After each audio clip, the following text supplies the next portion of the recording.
Law enforcement in New York City is ramping up security following yesterday's indictment of former President Trump. Officers are preparing for widespread protests and unrest across the nation's largest city. The New York Police Department has ordered every department member to report in full uniform today. That includes roughly 36,000 officers and 19,000 civilian employees. Joining us now from New York City is CBS News correspondent Lilia Luciano.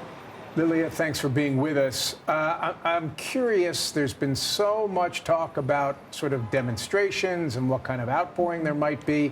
Can you start by just sort of setting the scene for us outside of Trump Tower, what you're seeing? Well, Jim and Weijia, it's good to be with you. What I'm seeing is a lot of interested parties in front of me. Tourists or just passerbys, people finding the novelty of seeing the media here interesting.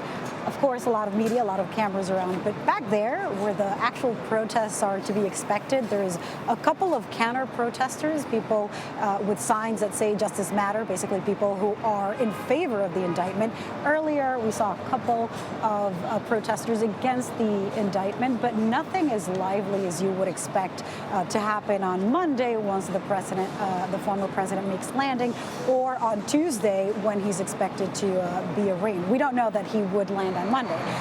But what we're hearing from and social media channels and reading and seeing is that it seems like perhaps over the weekend or Monday or Tuesday is where you'll see a little bit more manifestations. Tomorrow is going to be raining, so perhaps slow as well. That said, as you mentioned, NYPD is in full force. I mean, I've seen officers on subway stops. I've seen them at the Trump International Hotel. We're seeing a lot of police presence here. And so they're preparing for not just protests and counter-protests. They're also preparing, and this is interesting, law enforcement sources have told CBS News, they're preparing for possible lone attacks. They're monitoring social media channels. And just from our own reporting and what I'm seeing on some of those channels, there have been a lot of expressions and threats calling for violence, but not from the real kind of influential figures.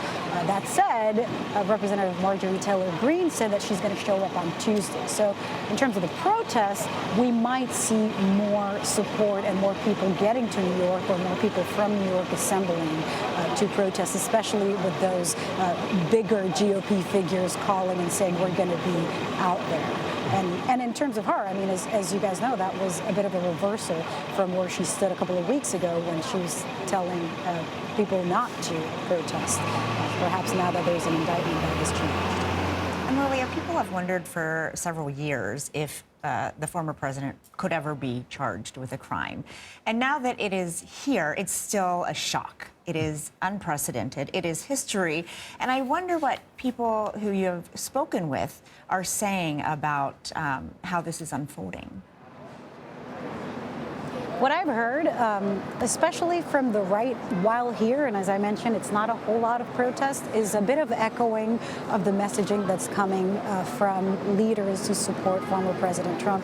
We just saw somebody on a bike who was saying or yelled, this is a third world country. We've heard that term from the son of former President Trump and former President Trump himself and other leaders. So I think it's a little bit of that same kind of rhetoric around protesting this indictment and calling it either a witch hunt or politically motivated.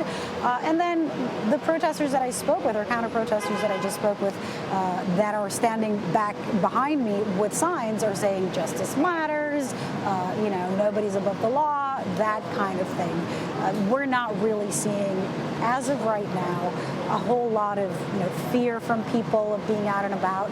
It is spring break, so I figure a lot of people and tourists are going to come to New York for that. The streets are busy, so we'll keep monitoring and covering through the weekend and into next week, as I'm certain more people will come out and manifest. That is for sure. Lilia Luciano, thank you so much.